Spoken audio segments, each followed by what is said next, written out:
You're out. We don't need you, my dad texted. My sister shot back, finally. I replied, perfect timing, I just canceled your payments. At 12:05 a.m., the family chat lit up with 47 new messages and a whole lot of panic. You ever have that moment when your entire world shatters, not with a bang, but with a single, brutal text message? Mine did.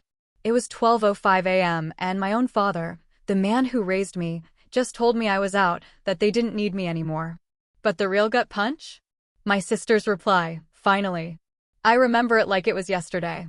I was brushing my teeth, just winding down for the night, when my dad's message popped up in our family chat. You're out. We don't need you anymore. I actually laughed. Not because it was funny, but because it was so absurd. My dad? Texting? He barely knew how to use emojis, let alone deliver a bombshell like that. Usually, his texts were just to ask for money or remind me to pick up my mom's meds. I stared at the screen, waiting for the LOL or just kidding that never came. Then, like she'd been waiting her whole life for this exact moment, my sister chimed in. Finally. That one hit differently. We were never close, but finally, it made me wonder if she actually hated me after everything. I'd covered her rent twice, bought her college textbooks, even helped her get a car when hers was totaled. All I got was one thank you text. The silence that followed felt like an eternity, maybe 3 seconds. But it was long enough for a decision to form in my mind. So, I texted back. Simple, direct. Good timing. I just canceled your payments. And, just like that, it was done. I walked into the kitchen, poured myself a huge glass of wine, and watched my phone. The family chat exploded, lighting up like a Christmas tree on fire. 47 new messages, all within minutes of 12:05 a.m. I didn't open them right away. I just sat there, soaking in the quiet. It was the first time in years I felt like I had any power in that family. Because what they didn't realize, what they clearly chose to ignore, was that I'd been holding their entire world together for far longer than they'd ever admit. It started subtly, like these things always do. 5 years ago, after my mom's knee surgery, she needed rides to physical therapy. Dad was too busy. My sister was in college, couldn't miss her weekend shifts. So, I stepped up. Then it was grocery runs. Insurance paperwork. Leaving work in the middle of a crucial meeting because Mom forgot her meds and was too anxious to take the bus. The first time I paid a bill was because their water got shut off and they didn't have time to go to the office. That became a habit. A really bad one. Suddenly, I was their emergency fund, their personal chauffeur, their emotional support line, their unpaid assistant, all rolled into one. And I never said no. Not once. I told myself, this is what family does. You don't keep score, right? Except they did. And they made sure I lost. Everything changed a month before this, when my dad got a promotion. Not a small one. He was finally making serious money. I only found out because my aunt let it slip at a barbecue. I texted him congratulations that night, and all I got back was a thumbs up emoji. Nothing more. Within a week, the requests for help started drying up. Mom canceled our weekly coffee. My sister stopped replying to my check-ins. No more, can you help us with, or can you send, just radio silence. I actually thought, for a fleeting moment, that maybe they were finally figuring things out on their own. Turns out, they just didn't need me anymore. The realization hit me like a physical blow. The worst part wasn't the message itself, or even the content. It was the sheer, brutal casualness of it all. They dumped me like an old coat, something taking up space.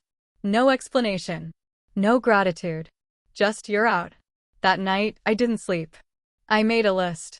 Every single account, subscription, and recurring payment tied to my name, but used by them. Their phone plan, my dad's Spotify, my mom's Kindle Unlimited, the Netflix my sister hogged more than anyone. All mine. One by one, I went into my bank app. Canceled the monthly transfers for groceries and utilities. Logged into the family calendar and deleted myself. Removed them from my emergency contacts. Blocked them from my Uber account. Even changed the password to the Hulu account I knew they were glued to every Sunday night. I don't think they had any idea how many invisible strings I was holding until I cut every single one. At 12:10 a.m., when I'd finished purging their lives from mine, I finally opened those 47 messages. My mom had gone from confused to outright panicked. "What do you mean, canceled? What payments?" My dad, ever the tough guy, chimed in, "We'll figure it out without you." My sister, of course, the queen of unnecessary drama, "You're being a selfish brat. Hope it was worth it." And then came the classic, the ultimate guilt trip. "After everything we've done for you, everything they had done for me?" I closed the app without replying. That night, I slept better than I had in years. The morning after, I woke up to a quiet that felt unnerving, vacant. My phone buzzed with 63 new messages. I knew exactly what they'd be: guilt trips, demands, a twisted version of history. I let it sit, buzzing like a dying fly. Eventually, curiosity got the better of me. My mom's texts escalated from, "You're really going to do this to your own family? How ungrateful," to outright threats, "Return everything you have that came from us, the car, the furniture, things we gave you when you moved out." And then, the final blow, "You are no longer welcome in this family." That last one, it didn't even make me angry. Just hollow. It sounded like something a landlord would say, not your mother. That car. I bought that car. Every single payment came out of my account. The couch. It was a second-hand brown monstrosity they'd given me because their new one was being delivered, and they didn't want to pay the haul-away fee. Everything they gave me? It was laughable. If we were keeping score, they owed me. Years of rent, countless rides, endless groceries, days off work, canceled vacations, late-night pharmacy runs, weekends babysitting my sister's kids so she could clear her head. I never asked for anything back. I never even asked for a thank you. But they were right about one thing: I wasn't family anymore. So, I decided to make it official. First, the locks. I called a locksmith that afternoon. He didn't just change the front door. We changed the side door, the garage keypad, even the stupid little lock on the backyard shed. Every single spare key they might have had access to. I found the last one, hidden under a fake rock in the backyard. I took it, placed it on my driveway, and crushed it with a hammer. Then I went digital. Logged into every account I'd ever helped them with, the Amazon Prime they used, the online insurance portal for mom's meds, which I'd set up with my email. Changed every password. Every streaming service, gone. Every auto payment, stopped. The family calendar, which I'd managed for years, doctor's appointments, vet visits, birthdays, deleted. It took about 2 hours to erase myself from their digital lives. But I didn't stop there. I opened the fireproof box in my closet, the one with all my important paperwork. Inside was a folder labeled Emergency. I pulled out a number, Ben, my lawyer. I'd hired him 2 years ago after a mess with a freelance client who tried to stiff me. I kept him on retainer ever since. I told him everything. Every transfer, every account, every bill I'd paid over the last 5 years. I asked what they could try to claim. He told me to keep records of everything, which, thankfully, I already did. I've always been the kind of person who keeps receipts. "You're covered," he said. But I'd keep an eye on them. And that's when something shifted in me. I wasn't just hurt anymore. I was alert. I knew them. I knew how their minds worked. When people feel entitled to you for long enough, they don't process rejection like normal people. They rewrite the story. Suddenly, you're the villain. You owe them. You betrayed them. It doesn't matter what you've done for them. The moment you stop, they paint it like you've always been the problem. Sure enough, a few days later, my cousin sent me a screenshot. It was a Facebook post from my mom. A vague, manipulative little thing with a pastel background and cursive font. Sometimes the child you sacrifice the most for is the one who turns their back when you need them most. Comments poured in. "So sorry, Sharon. Kids today are so selfish, you did your best." Someone asked, "What happened?" She didn't answer, of course. Just said, "It's too painful to talk about. Please pray." She knew exactly what she was doing. I didn't comment. I didn't message her. I didn't try to correct the record. That part of me, the part that wanted to explain, to justify, to prove my side, was gone. Let them tell their story. I had my receipts. And I had the truth. For about 2 weeks, it was blissfully quiet. No texts, no calls.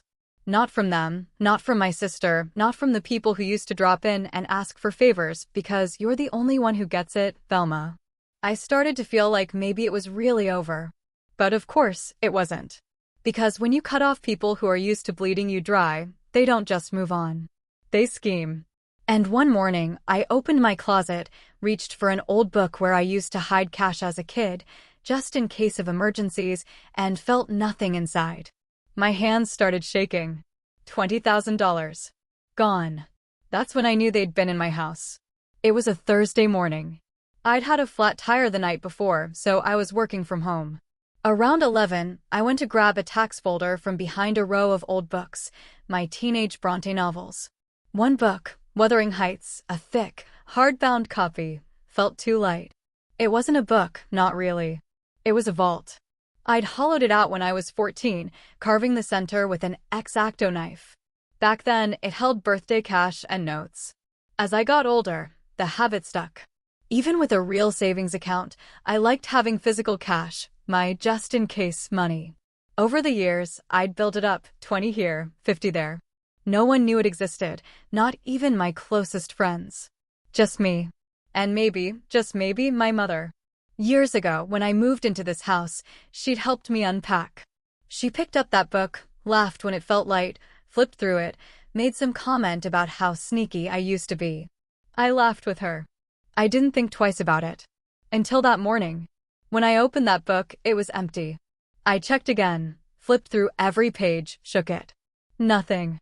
Then I checked the other books, the drawers under the floorboard where I'd once hidden a birthday card.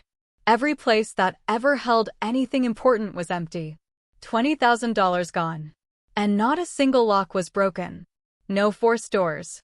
No cracked windows. No signs of a break-in. I knew, with chilling certainty, what had happened. I knew it in the way you know a glass is about to fall before it hits the floor. They used a key. Not the front door key. I'd changed all those after they cut me off. But I'd forgotten about the basement door. It had an old exterior lock we rarely used, and I hadn't gotten around to replacing it. I'd given my dad that key 2 winters ago when he came to look at a leak. I never asked for it back. They still had it. They let themselves in. Quiet, clean, surgical. Straight to the hiding spot. In and out. That detail chilled me more than the missing money. They hadn't come to destroy anything. They didn't take the TV or my laptop. They came for one thing, the cash. And they knew exactly where to find it. I sat on the floor for a long time. Not crying, not yelling. Just staring at the empty book like it might magically give it back. Then I got up, locked the basement door manually, and called the police. A patrol officer came. He was sympathetic but honest. Without surveillance or forced entry, it would be tough. I gave him names anyway. Told him who I believed did it, how they entered, what they took. When he left, I called Ben. He came over the next morning. Notepad in hand, asking questions, looking even more furious than I did. You have records of the cash withdrawals? Proof the money existed? That it was in the house. I pulled out the photo. Years ago, I'd taken a picture of the hollowed book, half full, as a joke for a friend. My teenage paranoia paid off. That was enough for Ben. He drafted a letter that same day, a demand for repayment of stolen funds with a 5-day deadline, or we'd file for civil theft and pursue restitution through court. The letter was direct, unemotional, cold in a way that made me feel, for the first time in a while, like I had real armor. I sent it certified mail. Then I waited. 2 days later, my sister broke the silence. Not my parents, my sister. She messaged me directly. Seriously, you're suing mom and dad? Are you out of your mind? They're having a rough time. You have money. What's the big deal? It was so casual, so dismissive. Like it was just a misunderstanding. Like they were owed that money. I didn't respond. A few hours later, she followed up, "You're being cruel. You know they wouldn't do that if they weren't desperate. You're still part of this family, whether you like it or not." I stared at that last line for a long time. Still part of this family. That's when I understood. To them, family didn't mean love. It meant access. Access to favors, access to money, access to me. And for the first time in my life, I realized they never saw me as a daughter. They saw me as a resource. And now that resource was fighting back. They weren't going to let that go without a fight. And neither was I. On the 5th day after Ben sent the demand letter, I got the confirmation email. They'd received it, signed for it. Still no response from them. No call, no apology, no explanation. Just a loaded silence. I thought maybe they were stalling, scrambling for the money, embarrassed. But that illusion shattered 2 days later. I was making lunch when someone started banging on my front door. Not knocking. Banging. I didn't even need to look. I knew. It was my sister. She hadn't contacted me directly in weeks, outside of that one guilt-tripping text. Now she was outside my house, shouting like we were in a reality show. "You're seriously doing this? You're suing Mom and Dad." I stood behind the door, out of sight. Let her yell. I wasn't giving her the satisfaction of a face-to-face fight. Their family, Velma. You don't sue your own family. I said nothing. She kept going. You know why they did it. You know they wouldn't have done that unless they needed to. Still, silence from my end. Then she said the part that told me everything I needed to know. They only took it because they knew you were hiding it from them. I stopped breathing. That wasn't a guess. That was a slip. She just admitted it. She tried to backtrack, yelling something about being pushed too far, about how I'd always been selfish. But I'd already heard what I needed to hear. Eventually, she left, muttering curses loud enough for the neighbors to hear. I called Ben immediately. "We go forward," I said. He didn't hesitate. Within 24 hours, he filed the next round of legal action: civil theft, demand for restitution, and reimbursement of legal fees. This was no longer just a warning shot. We were going in. And that's when my parents finally responded. Not with an apology, but through their attorney. They admitted to taking the money, but claimed it wasn't theft. Oh no. It was reimbursement. They argued that the money I kept in my house was, in their words, a portion of long overdue familial debts. My father claimed I'd benefited financially and emotionally from decades of support, and it was reasonable for them to claim some back now that they were in need. My mother claimed that caring for me into adulthood had placed a financial burden on them they were never compensated for. They cited old grocery bills, utilities from when I lived at home, even wear and tear on their vehicle from years of errands and appointments. It was so utterly laughable. But then they took it further. They filed a countersuit. They were suing me for accumulated unpaid support and services. They even included a spreadsheet of costs they believed I owed them, some entirely made up, others distorted beyond recognition. My sister even added a claim of personal distress for being exposed to the toxic behavior of a sibling, demanding compensation. I sat in Ben's office holding that paperwork like it was from another planet. "This is insane," I said. He didn't disagree. "It's strategic," he said. "They're hoping you'll panic, drop your suit, and settle privately. This is about making you scared." But the effect was the opposite. I felt a strange, terrifying clarity. They didn't just steal from me. They wanted to flip the entire story, twist the truth until I was the bad guy. And the more I thought about it, the more I realized how often they'd done that before. Like when I stopped giving them monthly money and they claimed I was withholding help. Or when I didn't drive my mom to her appointment on 2 hours' notice and she told the family I'd abandoned her. Every time I set a boundary, they called it betrayal. And now they were trying to bury me under paperwork and fake claims. So, I started preparing. I went through my records. Pulled bank statements, screenshots, old emails. I dug through years of receipts, calendars, financial transfers. I built a timeline. Meanwhile, something else was happening that they didn't expect. People were finding out. My cousin reached out, then my aunt, then a woman my mom used to play cards with at the community center. The story was leaking because my sister couldn't keep her mouth shut. She'd been venting to anyone who would listen, trying to gather sympathy. But it wasn't working. The more people heard, the worse it sounded. They took what? They broke into her house? They stole her savings? And now they're suing her. It was spreading quietly, but fast, and my parents were starting to feel it. My aunt called me in tears. She'd confronted my mother, who'd broken down, saying I was trying to destroy the family, that I was twisting things to make them look like monsters. But I didn't have to twist anything. They'd done it all on their own. Ben called later that week with more news. The forensic accounting of their finances, yes, we requested it, showed they weren't struggling. Not even close. They had money in retirement accounts, a rental property paid off, several months' worth of savings untouched. They weren't drowning. They were just mad they didn't have access to mine. They didn't do this because they needed the money, Ben said. They did it because they felt entitled to it. He was right. It was never about desperation. It was about control. And now, with the truth unraveling in public and the court date approaching, that control was slipping out of their hands. They weren't going to let that happen quietly. And I had no idea just how ugly they were about to get. The end didn't come in a courtroom. It came in whispers, screenshots, and public humiliation. After my parents filed that ridiculous countersuit, everything started leaking. I didn't tell a soul, but my sister couldn't keep quiet. She needed validation too badly. She told one cousin her version of events, how I'd gone crazy and sued our own parents over a misunderstanding. But then that cousin shared the messages, the actual messages. And suddenly the story didn't fit. It spread like wildfire. My dad's text, "You're out. We don't need you anymore." My sister's reply, "Finally." My response, "Good timing. I just canceled your payments." It all ended up in our extended family group chat. And from there, it went further. To old family friends, to neighbors, even to people from their church. Within days, my parents' carefully constructed, perfect reputation was collapsing in slow motion.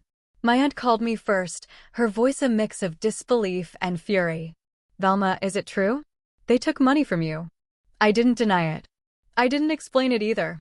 I just said, "There's a case pending. Everything will come out soon." That silence on the line told me enough. She knew. By the end of the week, people were talking. Someone sent me a photo of my mom at the local grocery store, arguing with a woman near the produce section. The woman had apparently asked, "Is it true you stole from your daughter?" My mom burst into tears and abandoned her cart. It would have been sad if it weren't so predictable. They'd built their entire identity around being the good family. The ones who hosted holidays, donated to church, posted smiling photos every Sunday morning. Now everyone knew it was an act. Ben, my lawyer, was relentless. Every email from him felt like progress. He'd found proof that my parents weren't in financial trouble at all. Multiple accounts, a rental property, even an investment fund. The idea that they had needed the money was a lie. They hadn't been desperate. They'd been greedy. That made me angrier than the theft itself. They could have asked for help. I might have even said yes, even after everything. But they didn't. They just took. The hearing was scheduled for the following week, but before it even began, their lawyer reached out. He sounded tired, almost defeated. He said they wanted to settle quietly. They'd return the full amount plus part of my legal costs if I agreed to confidentiality. Ben looked at me across the table. "It's your call," he said. "You've already won, technically. This just decides how public it gets." I didn't even hesitate. "No deal," I said. "We're finishing this properly." He smiled, just barely. "That's what I thought you'd say." 3 days later, we received official notice.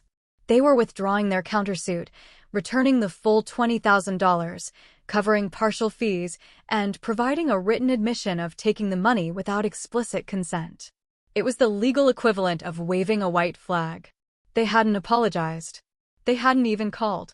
But they'd been forced to admit the truth on paper, where it couldn't be twisted or rewritten. That was enough. Ben and I signed the paperwork the next morning. As soon as it was filed, I transferred his fee and closed the folder that had lived on my kitchen counter for weeks. The case was done. But the fallout wasn't. Because once the settlement became public record, the rest of the story spread. People who'd once defended my parents stopped returning their calls. The neighbors stopped waving. Even their pastor reportedly encouraged them to take some time away from the congregation. In other words, they were quietly exiled. I didn't celebrate. There was nothing to celebrate, just a kind of exhausted calm, a silence that wasn't peaceful, but final. The money appeared back in my account 10 days later. I stared at the numbers, remembering how hard I'd worked for every dollar. I should have felt relieved. All I felt was tired. That same night, my sister texted, "Happy now? You win." No apology, no ownership. Just pure resentment. I deleted the message and blocked her number. Then I did the same to my parents. Changed my locks again. Even installed a camera system. I wanted to make absolutely sure they'd never cross that threshold again. A week later, I got one last piece of news. Their rental property, the one they'd been using for side income, had fallen through. The tenants moved out after finding out what they'd done. Apparently, they didn't want to rent from the couple who stole from their own daughter. That's when I realized karma sometimes doesn't come crashing in all at once. Sometimes it just dismantles people slowly, piece by piece, until they're left with exactly what they deserve: silence, shame, and each other. It should have felt good, but it didn't. Winning against your own family doesn't feel like victory. It feels like cutting off a limb to stop the infection. When people ask what I learned from it, I never give them the full story. I just say this: if your own parents are willing to steal from you for money, you'll never look at love the same way again. Because once the people who raised you prove they'd rather have your wallet than your trust, you start to wonder if anyone, friends, lovers, anyone, is ever really safe to let in. It would have been easier if they had just disappeared, faded into the background, learned their lesson, sat in their shame, and moved on like normal people with even a shred of decency. But that's not how people like them operate. For a few weeks after the settlement, there was quiet. No messages, no sightings, no more ridiculous legal stunts. The money was back in my account. Their names were blocked. New locks, a camera system, not a single key of theirs existed anymore. It should have been over. But people like my parents don't know when to leave. It started with little things. A birthday card in the mail and signed, but I recognized my mom's bubbly cursive. An email to my work account from a throwaway address with just the subject line, "Are you happy now?" Then a cousin called to say she ran into my mom at the bank. Apparently, my mom was still telling people we were just going through a rough patch, that the whole thing had been a big misunderstanding, and she hoped one day Velma would come to her senses and come home. Home. As if that place had ever been safe. But the real breaking point came on a Sunday afternoon in late fall. I'd just gotten back from a long hike, the air crisp, the leaves half dead on the trees. I turned onto my street and saw a familiar car parked just past my driveway. Brown Honda, dented bumper, crooked license plate. My dad's car. I froze in the middle of the street, sweat drying on my neck, hands still wrapped around my empty water bottle. My mother stepped out first, like this was normal, like she just happened to be in the area. She looked older, thinner, hair grayer. She smiled like nothing had ever happened. My dad stayed in the driver's seat. Of course, he did.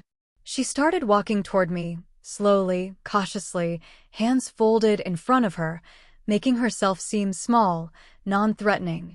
She stopped about 10 feet away, just outside the reach of my property line. I didn't speak. I didn't blink. She said my name once. I said nothing.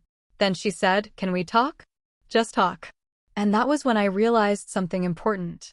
They still thought there was a version of this where they could be forgiven, where I'd let them explain, cry, maybe offer a shaky apology, and we'd all go back to playing house.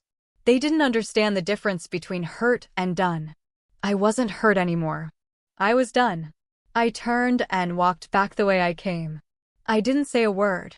Didn't even look back. I circled the block, came back around, and waited at the corner until I saw their car pull away. Later that night, she left a voicemail. It was short. "We just want to make things right. We didn't realize how far this would go." She still didn't get it. It didn't go anywhere. They took it there. They opened that door, crossed that line, emptied that book, and then had the nerve to act surprised when I didn't roll over like I used to. The next morning, I changed my number. That same day, I put my house on the market. 3 weeks later, it was sold. I moved to a new city, new house, new locks, no trace of them. I made sure not even the mail forwarding included their last name. I changed my emergency contacts, wrote a new will, updated everything. Clean slate. They don't know where I live now. They never will. The hollowed-out book came with me, but it doesn't hold money anymore. Now it holds copies of everything: the lawsuit, the settlement, the email logs, the texts. I keep it not because I'm afraid, but because I'm done explaining. If anyone ever tries to rewrite this story, I have the original script. And people did try to rewrite it. A former neighbor called me once, said she'd seen my mom crying on her porch, saying she missed her daughter. Asked if maybe I could find it in my heart to talk to them again. I told her I had found it in my heart to leave and not look back. That was the last time anyone asked. Funny thing is, people like my parents rely on silence. They count on the fact that most kids won't talk about what happens behind closed doors, that will protect the image, swallow the pain, let them carry the narrative because it's easier than tearing it all down. But they picked the wrong daughter for that. They used me for years. My money, my time, my guilt, my silence. And when I stopped giving, they took. When I tried to hold them accountable, they retaliated. And when they lost, they still came crawling back. Not to make amends, but to regain control. The difference now is that I know who they are. And I know who I am without them. Stronger, calmer, sharper, quieter maybe, but not silent. Because when people show you how little your trust means to them, you stop speaking their language. You speak in closed doors, in unlisted addresses, in changed numbers, and unreturned voicemails. And when they finally show up on your street, trying to test that last boundary, you let them see your face one final time, just long enough for them to realize the door they're knocking on no longer leads anywhere they're welcome. And then you walk away for good. I really thought that was the end. New city, new home, new number. I changed everything. No one knew where I was. No shared locations, no public social media. I was finally free. Or so I thought. 6 months after I moved, a letter showed up in my mailbox. Not an email, not a phone call, a physical letter. Handwritten, no return address, just my first name on the envelope, spelled correctly in the exact way my mother always used, the soft A at the end, not the harder spelling everyone else defaulted to. I stared at it for a while, didn't open it right away. Didn't even touch it. I walked inside, set it on the counter, and stared at it like it might explode. Part of me wanted to burn it without reading, but curiosity won. Inside was a single page. No greeting, no date, just this: we're selling the house. Things have changed. You should come by before it's gone. You might want to see it one last time. Some of your things are still here. No name, but I didn't need one. It was them. What surprised me most wasn't the attempt to reach out. It was the tone. Like nothing had happened, like we were still just a normal family with loose ends to tie up. As if breaking into my home, stealing from me, lying, countersuing me, then ambushing me outside my house hadn't ended everything. I didn't respond, but it got under my skin. Selling the house meant they were serious. Maybe they were moving, maybe trying to downsize after the damage, maybe trying to run from it. I didn't care. I didn't need anything from that house. But something about it scratched at me. The idea of them boxing up what little evidence of me still remained and tossing it out like trash. So, I made a decision. I drove back one last time. I didn't go to the house. Didn't contact anyone. I just parked a block away. Walked by like I was a stranger. Hoodie up, head down. It was empty. The porch was bare. No furniture. No wind chimes. Curtains gone. A for sale sign out front. The grass was dead, paint flaking at the windows. The place looked hollowed out, like it had aged 20 years in 6 months. And in that moment, I felt nothing. Not sadness, not nostalgia. Just a weird, quiet satisfaction, like watching a movie set being torn down after the final scene. They weren't home. The lights were off. The garage door was halfway open. Inside, I could see a few cardboard boxes stacked near the wall. I kept walking. That night, I wrote a letter of my own, just one sentence. There's nothing left for me to collect. I didn't send it. Just folded it up, tucked it inside the old hollow book, and sealed it shut for good. A few weeks later, I got word through someone distant. They'd moved out of state, smaller place, no friends nearby, no social ties left. My sister moved in with some guy she barely knew and stopped answering their calls. Their world had finally gotten small enough to match the size of their choices. Me? I started over. Truly. This time, I joined a running group, got back into freelancing, made friends who didn't ask about my family because I didn't bring them up. No more defending them. No more hoping they'd change. Just living. One night, I sat on my back porch, watching the sun disappear behind the trees. It was quiet. Still. And I realized something. The story didn't end when I cut them off. It ended when I stopped waiting for an apology. It ended when I stopped needing them to understand. And in that space where the pain used to be, there was finally room for something else. Peace. Not because they gave it to me, but because I built it myself. And no one gets to take that, and in that space where the pain used to be, there was finally room for something else. Peace. Not because they gave it to me, but because I built it myself. And no one gets to take that. That peace, that quiet, it wasn't some sudden miracle cure, you know? It was more like the tide slowly receding after a storm. For a long time, the only sound I heard was the ringing in my ears, the echo of all the chaos. But then, slowly, new sounds started to filter in. The gentle rustle of leaves outside my new bedroom window in the mornings. The hum of my coffee maker, a sound I'd come to associate with quiet mornings, not frantic early starts to drive someone somewhere. The laughter of new friends at a cafe, genuine, unburdened laughter. That's what peace sounded like. And it was glorious. Moving to a new city was the best decision I ever made. It wasn't just a change of address, it was a complete rewiring of my life. I didn't know a soul here, which was terrifying and liberating all at once. No one knew my history. No one had any preconceived notions of the Velma they thought they knew. I was just Velma, the freelance graphic designer who loved hiking and could whip up a mean vegan chili. For the first time, I felt like I was writing my own story, not just reacting to theirs. My new apartment felt like a sanctuary. It was smaller than my old house, but every piece of furniture, every painting on the wall, was chosen by me for me. No ghosts, no memories of helping someone move in, no lingering sense of obligation. I slept through the night. I woke up without that knot in my stomach, the one that used to tighten every morning, bracing myself for whatever crisis or demand the day would bring from them. It was incredible, almost unbelievable, how light I felt. I'd lost weight, but not from stress, from daily walks, from cooking healthy meals, from simply breathing. I started running. Something I'd always wanted to do, but never had the time or energy for.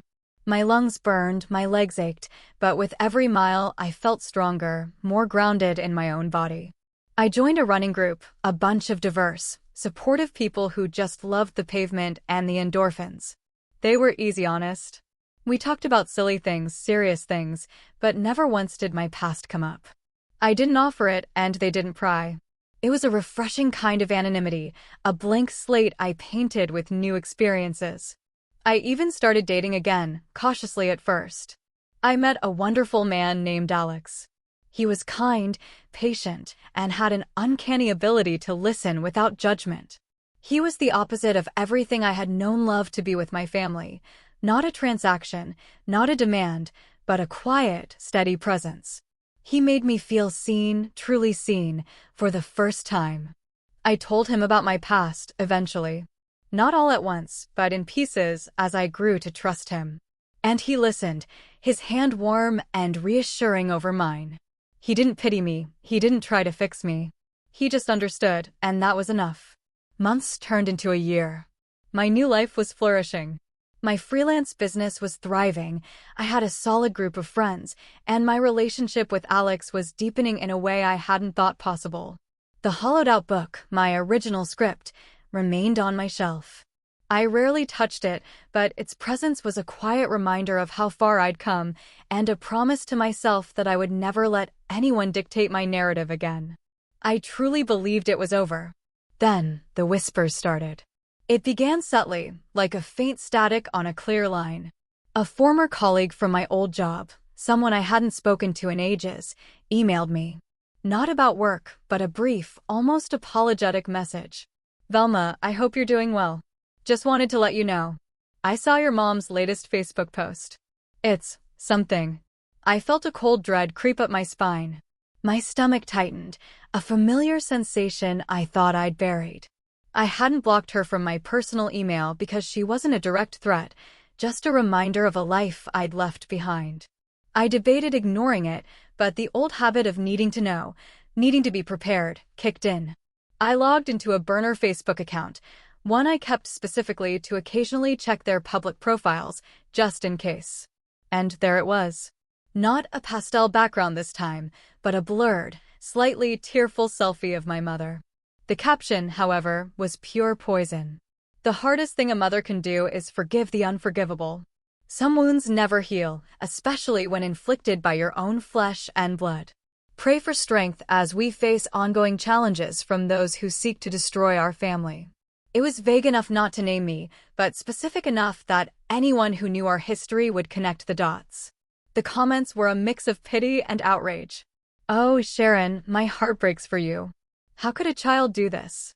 Stay strong, God knows your truth." But then I saw a few comments that made my blood run cold. "I heard she still owes you for all those years of support. Karma will come for her, you just wait." And one from a name I recognized, my dad's cousin, a woman I vaguely remembered from family gatherings who always seemed to carry a thinly veiled resentment for anyone who ever had a moment of happiness. Such a shame, after all your sacrifices. Maybe her new partner will open his eyes to the truth. My new partner. My new life. The peace I had so painstakingly built. This wasn't just a cry for sympathy anymore. This was a targeted attack, trying to contaminate my new reality.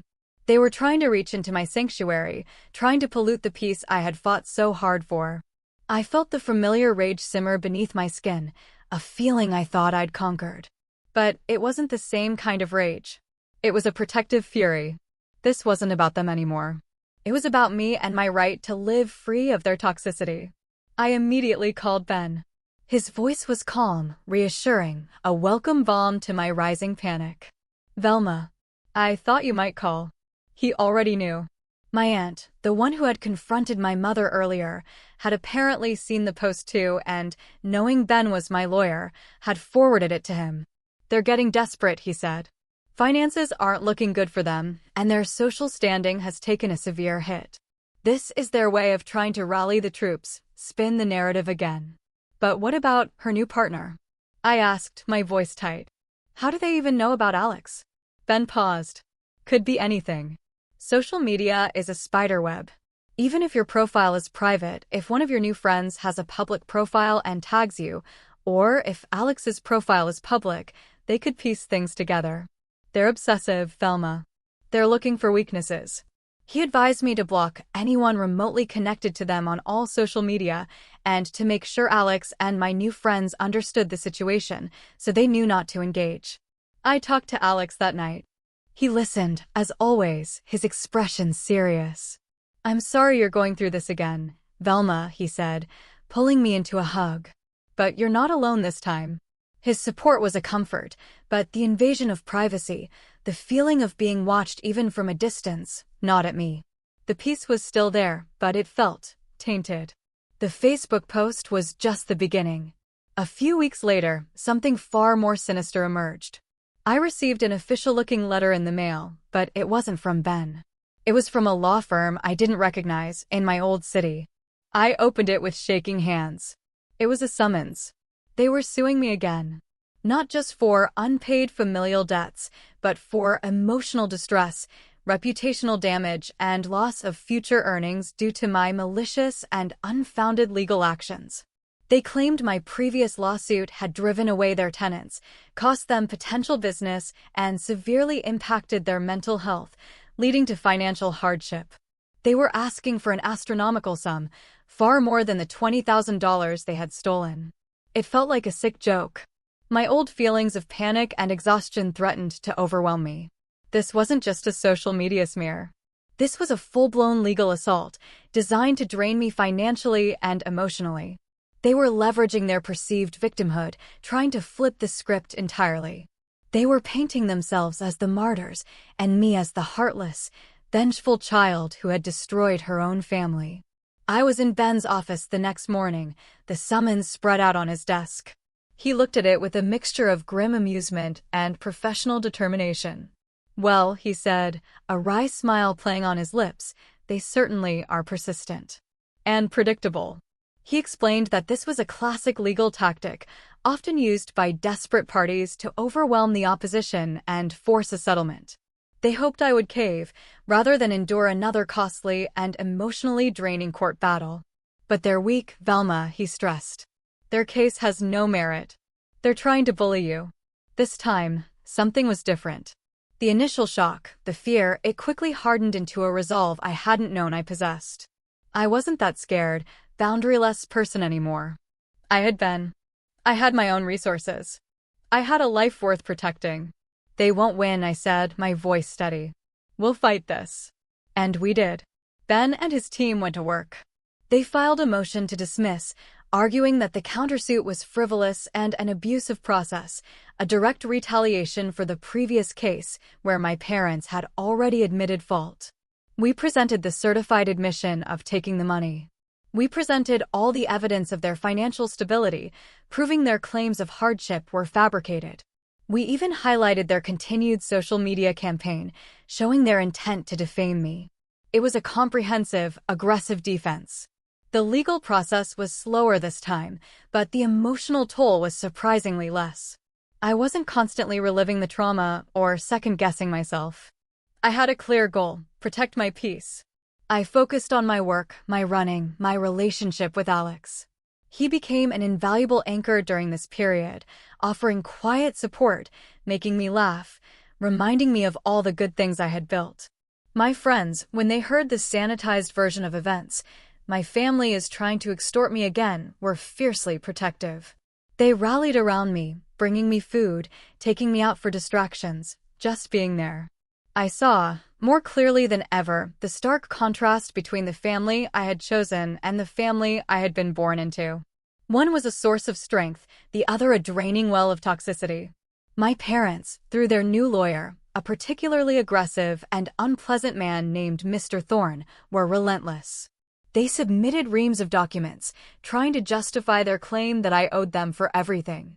Screenshots of text messages from years ago where I'd said, "Thanks for dinner," warped into acknowledgments of debt.